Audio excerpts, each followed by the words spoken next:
রাত্রিবেলায় তো সমস্যা আপনাদের বান্ধি ভয়ে বান না থাকলে তো সমস্যা হয়ে যাবে আমার।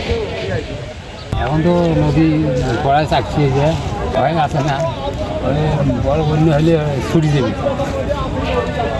বান ছুটি দেবে কেন? ওই ধারের জন্য বন্যা হইলে, আর বন্যা না হলে তার তো ওই বৃষ্টির জলে তো ওই ধোয়া যায়, সমস্যা নয়, ভাঙলে তো সমস্যাই হবে। এইরকম আমার বৃষ্টি বন্যা হলে মনে করেন যাতায়াতের খুব অসুবিধা। রাত্রে অন্ধকারে অনেক লোক, বয়স্ক লোক মনে করেন খালি যাতে যেন মেরামত করা যায়। বন্যা নিয়ে ভয় নেই? বন্যা নিয়ে অসংখ্য ভয়, কোথায় যে ছিড়বে তাছাড়া মনে করেন আমরা জলে ভেসে যেতে পারি। আমাদের এখন আর রাস্তার মেরামত চাচ্ছি আমরা, বাঁধের মেরামত, তাদের মেরামত চাচ্ছি, রাস্তার জন্য ভালো করে তাড়াতাড়ি দুর্গতি। 200-250 জায়গা ভাঙছে, বুঝছি দাদা। বন্যা হলে সব উস্কি যাবে, বাঁধও ভাঙবে।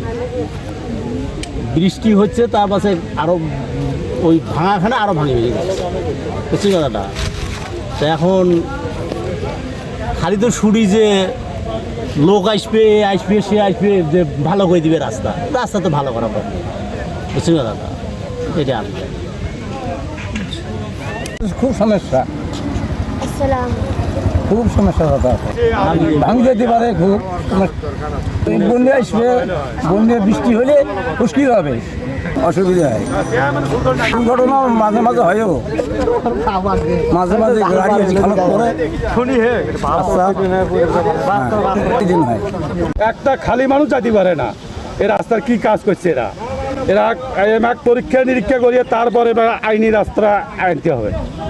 তারপরে এখানে মনে করেন এখানকার সাধারণ লোক একটা মনে করেন খালি বস্তা যে নিয়ে যাবে, ধানের বস্তা বা পাটের এটাও নিয়ে যেতে পারে না। আর ঝড় বৃষ্টির সময় খুব অসুবিধে।